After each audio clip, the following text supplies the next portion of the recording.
Bienvenidos a la lección 3.1 del tema 3, cromatografía líquida en columna. El contenido de esta lección es el siguiente. Hablaremos sobre los métodos cromatográficos, veremos los fundamentos generales de la técnica, una breve reseña histórica y cómo es la clasificación de estos métodos según la forma física del sistema, el estado de la fase móvil y el mecanismo de separación. La cromatografía es conocida como la ciencia de la separación. Ahora, antes de iniciar con los fundamentos de la técnica, vamos a preguntarnos ¿por qué son necesarias las separaciones? Son necesarias porque la mayoría de las técnicas de medida que se usan para analizar distintas mezclas, el análisis químico de distintos materiales, estas técnicas no son específicas para una sola especie química. Como consecuencia, una parte fundamental de muchos análisis consiste en la eliminación de esas interferencias, que son compuestos presentes en la muestra, que si no se aíslan antes del análisis cuantitativo, producirían una señal indistinguible de la del analito, que es conocido como el compuesto o ion o sustancia que se está analizando, que se quiere identificar y cuantificar. Eso es lo que se conoce como el analito. Es el objeto del análisis, ¿no? Y si no se eliminan esas interferencias, puede también atenuar la intensidad de la señal del compuesto de interés. De manera que los objetivos de una separación analítica son eliminar o reducir a un mínimo las interferencias para que se pueda extraer información analítica cuantitativa acerca de las mezclas complejas. Existen varios métodos para tratar las interferencias de una muestra. Uno de los más eficaces son las separaciones. Y las separaciones de los compuestos de una mezcla ha sido realizada usando distintas técnicas. Precipitación, extracción o destilación son conocidos como métodos clásicos para separar los analitos de una mezcla. Sin embargo, posteriores esfuerzos para conocer más sobre la composición de los compuestos químicos motivaron a los científicos a diseñar técnicas de separación cada vez más exactas y precisas, generando los métodos cromatográficos. Desde el punto de vista del objetivo de la técnica, podemos igualmente tener cromatografías preparativas que se usan para aislar y purificar los componentes de una mezcla compleja para ser analizados en estudios posteriores. Se usan grandes volúmenes de muestra y se colectan cantidades puras o parcialmente puras del analito de interés. El ejemplo de este tipo de cromatografía es cuando se purifican los metabolitos, compuestos naturales, enzimas, hormonas, etc. Si el objetivo es analizar y caracterizar esas muestras,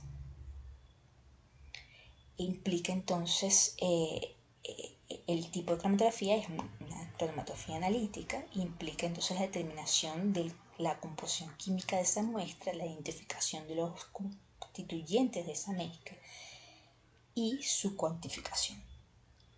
Para este tipo de cromatografía se utilizan pequeños volúmenes de muestras y tiene que estar pura, libres de interferentes.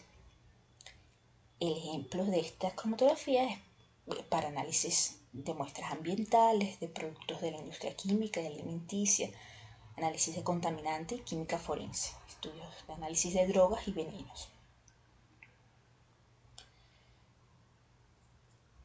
Los métodos cromatográficos son un conjunto de diversos procedimientos empleados entonces para separar, identificar y cuantificar compuestos químicos de mezclas complejas. Es una técnica de separación que es basada en las diferencias de distribución en la concentración de los diferentes analitos entre dos fases inmiscibles. Una fase móvil y una fase estacionaria, fija. Las causas de la desigualdad en la distribución son debido a las diferencias de afinidad de los analitos por ambas fases, producto de interacciones de orden físico-químico. La naturaleza de dichas interacciones químicas, físico-químicas, puede ser variada y son las mismas que mantienen las moléculas unidas y que ya conocemos de nuestras clases de bioquímica. Ejemplos de esas interacciones físico-químicas pueden ser puentes de hidrógeno, interacciones iónicas de atracción o repulsión, interacciones hidrofóbicas, interacciones de Van der Waals, etc. Sin embargo, existen otras interacciones de orden no físico-químico como la exclusión por tamaño y la afinidad biológica, interacción tipo la que se establece entre un ligando y su receptor, entre una enzima y su sustrato, basada en superficies complementarias. Estos dos tipos de interacciones de tipo no físico-químico también están presentes en los procesos cromatográficos. La cromatografía es una técnica que fue inventada por el botánico ruso Mikhail Tveit en 1906 y la palabra cromatografía deriva del griego chroma, que significa color, y graphein, escribir. Este investigador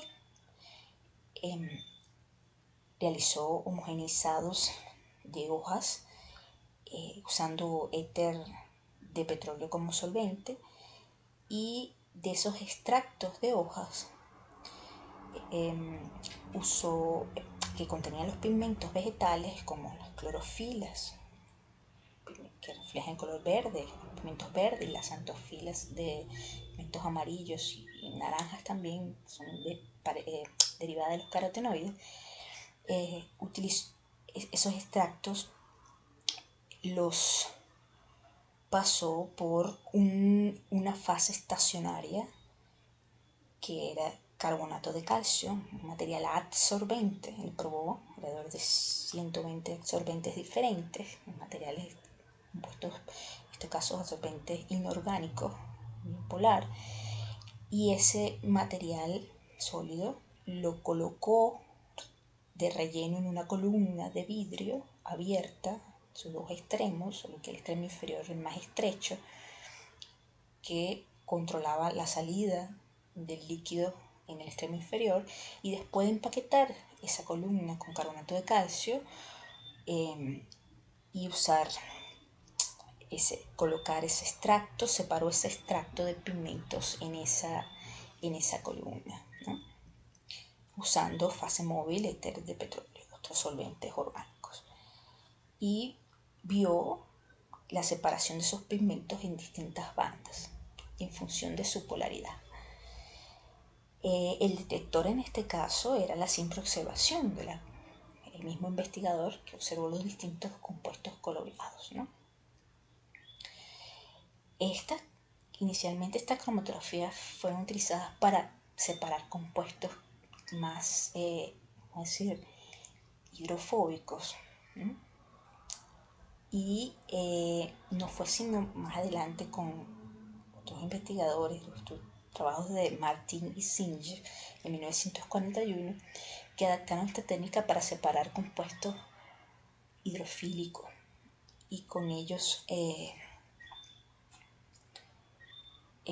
lograron separar los aminoácidos y se llevaron el Premio Nobel de Química en 1952. Pero el boom de la técnica cromatográfica se alcanzó a partir de los 50, en la época de la posguerra. Veamos ahora la clasificación de los métodos cromatográficos según la forma física del sistema cromatográfico, es decir, según los medios físicos por medio de los cuales la fase estacionaria y móvil se ponen en contacto. Vamos a tener dos tipos: en la planar o la cromatografía en plano, la fase estacionaria, que es un adsorbente como el gel de sílica, del tipo de cromatografía que utilizó Tveit. En este caso, ese material absorbente se coloca sobre una placa plana o sobre los intersticios en papel de celulosa. y en este caso la fase móvil se desplaza a través de la fase estacionaria por capilaridad. Lo ven aquí, el solvente va a subir a través de ese papel por capilaridad y aquí a través de esa placa igualmente, o puede ser también por gravedad. El otro sistema es llamado cromatografía en columna, porque en este caso la fase estacionaria se empaca, ¿no? Se rellena, se coloca dentro de una columna de vidrio de plástico abierta por los dos extremos, el extremo inferior más estrecho, que tiene una llave que controla el flujo del líquido, ¿no?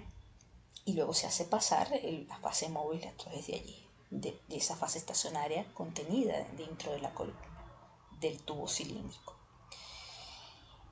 Esta cromatografía de columna vamos a tener la convencional de columna clásica o abierta, que es esta que se muestra aquí, pero luego con el tiempo evolucionó ese tipo de cromatografía para usar. Entonces, en este caso, la fase móvil se movía por efecto de la gravedad, y en este caso pues ya se utilizan bombas para pasar esa fase móvil a través de la fase estacionaria, que es ahora mucho más empaquetada, un tamaño de partícula más fino, que requiere entonces mayores presiones para hacer pasar ese líquido a través de la fase fija contenida dentro de la columna. La otra forma de clasificación es según el estado de la fase móvil. Vamos a tener una fase móvil líquida, una fase móvil gaseosa, o si la fase móvil es un fluido supercrítico, que recuerden que un fluido supercrítico es cualquier sustancia que a una determinada presión y temperatura va a estar por encima del punto crítico y puede comportarse como un gas, que difunde o que disuelve como un líquido, características híbridas entre un gas y un líquido. Vamos a ver, en este caso es la cromatografía líquida, y fíjense que para la cromatografía líquida puede tener esa fase sólida, esa fase estacionaria, un sólido, o puede ser un líquido enlazado a una fase sólida como soporte. Y si la fase móvil es un gas, también igualmente esa fase estacionaria puede ser un sólido o puede ser un líquido enlazado a una fase, a un sólido de soporte. Aquí les muestro los equipos que se usan en la cromatografía líquida. Dos sistemas, tenemos el sistema HPLC que vamos a ver y un FPLC, que es básicamente para separar proteínas. En el caso de la cromatografía de gases está un cromatógrafo de gases. En el caso de la cromatografía de fluidos supercríticos, que no vamos a tocar, igualmente en este tema no vamos a tocar la cromatografía de gases, pero para que sepan, en los fluidos supercríticos el equipo tiene combinaciones también híbridas entre un cromatógrafo de gases y un HPLC, que es cromatografía líquida. Y finalmente podemos clasificar los métodos cromatográficos según el modo de interacción o mecanismo de separación, ¿no? Y pues vamos a tener cuando la fase móvil es un líquido y la fase estacionaria es un sólido, vamos a tener varios tipos de mecanismos de separación. Y aquí vamos a estudiar la cromatografía de absorción, la cromatografía iónica, de intercambio iónico, la cromatografía de exclusión, de afinidad y quiral. En el caso de cuando la fase móvil es un líquido y la fase estacionaria también es un líquido enlazado a una fase soporte sólido, vamos a tener dos tipos, la fase normal y la fase inversa.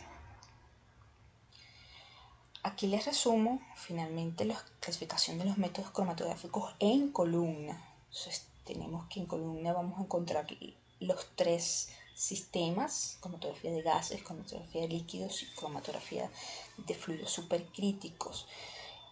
Vamos a ver exactamente los que nos corresponde en este tema de instrumentación bioquímica, que es cromatografía líquida en columna. Entonces vamos a tener básicamente los métodos específicos de separación. Vamos a tener la cromatografía de reparto, que es líquido-líquido, ¿no? Vamos a tener la cromatografía de absorción, de intercambio iónico, de exclusión, de afinidad, y aquí está faltando también la cromatografía chiral. Las fases estacionarias, pueden ver aquí cómo se establece, y el tipo de equilibrio que se establece allí, ¿no? entre las dos fases. Es importante que sepan que los equilibrios en los que se basan los tipos de cromatografía, tanto cromatografía planar como en columna, son idénticos, y que la teoría desarrollada para la cromatografía en columna, que vamos a ver en las próximas clases, se adapta también con facilidad a la cromatografía en plano.